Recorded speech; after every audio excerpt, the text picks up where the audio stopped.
অনেকে অভিযোগ করে আল্লাহ আমার এটা দেয় নাই, ওইটা দেয় নাই, আমি এটা পাই নাই, ওইটা পাই নাই। ও পায়, আমি পাই না কেন? ওর চাকরি হয়, আমার হয় না কেন? ওর ব্যবসায় লাভ, আমার লস কেন? ওর বউ সুন্দরী, আমার টাকা লাগেন? আছে না নাই? না, অভিযোগ করবেন না। আপনি যে অবস্থানে থেকে অখুশি, আপনি যেই অবস্থানে থেকে আল্লাহর কাছে অভিযোগ করতেছেন, আপনার এই অবস্থানে আসার জন্য অনেকে আল্লাহর কাছে দোয়া করতেছে, ঠিক কিনা? কিন্তু আপনি এই অবস্থানে খুশি না।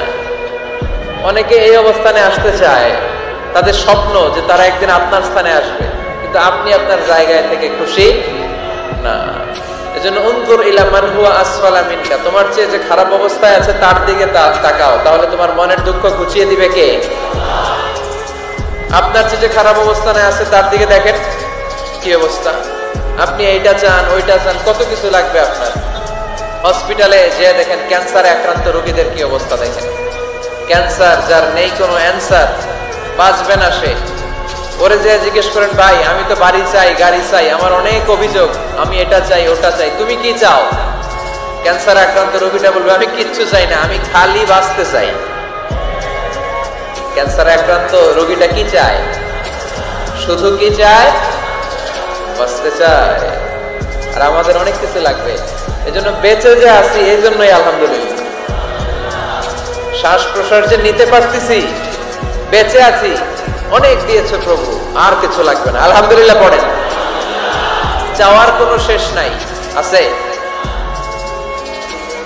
লাউ আন্না লিকুল্লি ইবনি আদম ওয়াদিয়ান মিন যাহাব আহাব্বা আন ইয়াকুনা লাহু ওয়াদিয়ান ওয়া লা ইয়ামলা ফাহু ইল্লা তুরাব।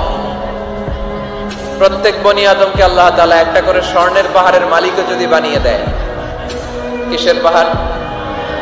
সবাই বলেন। দেখছেন শরীয়তপুরে? শরীয়তপুরে নাই স্বর্ণের পাহাড়?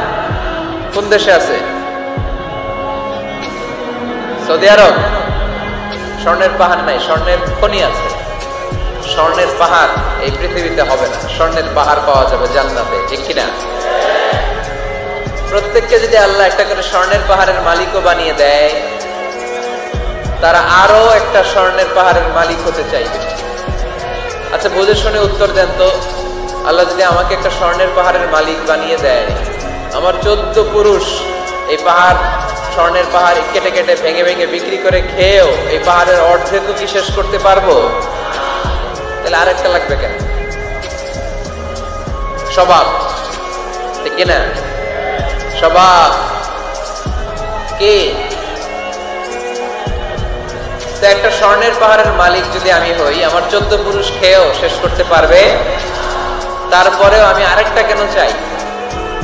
স্বভাব। আল্লাহর হাবিব বললেন এটা স্বভাব। ওয়ালা ইয়ামলা আফাহু ইল্লা তুরাব। কবরের মাটি ছাড়া কোনো কিছুই তার এই জিহ্বাটারে থামাতে পারবে। যার আছে যত বেশি, তার আরো চাই তত বেশি। মানুষের আছে যত বেশি, তার চাই তত বেশি। শেখ সাদি রাহিমাহুল্লাহ, ইরানের বিখ্যাত কবি, বালাগাল উলা বিকামালিহি কাশাফাত দুজা বিজামালিহি, এই কবিতা লিখে বিখ্যাত হয়েছিলেন। তো ওনার একটা সময় আর্থিক দৈন্যতা যাচ্ছিল, টাকা পয়সা ছিল না, ফলে পায়ে দেওয়ার মতো জুতা ছিল না। কি ছিল না? জুতা ছিল না। তো খুব আফসোস করে একদিন মনে মনে আল্লাহরে বলে, আল্লাহ আমি এত বড় কবি, আমার পায়ে দেওয়ার মতো জুতা নাই। আফসোস করে ঘর থেকে বের হয়েছে, বের হয়ে দেখে এক ভিক্ষুক ভিক্ষা করে। ওই ভিক্ষুকের 2টা পাই নাই, ভিক্ষুকের 2টা, আর কবি সাহেবের কি নাই? জুতা নাই।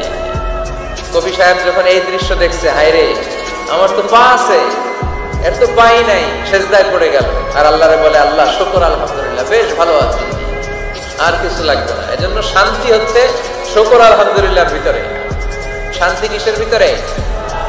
শুকর আলহামদুলিল্লাহর ভিতরে। এজন্য আওয়াজ করে পড়েন আলহামদুলিল্লাহ। আপনার চাহিদার কোনোদিন শেষ হবে না। দেখবেন যার পা নাই, সে পা দেখে আফসোস করে, ইস লোকটা হেঁটে যায়, কি সুন্দর যায়, আমি তো হাঁটতে পারি না, যদি হাঁটতে পারতাম, যদি 2টা পা থাকতো।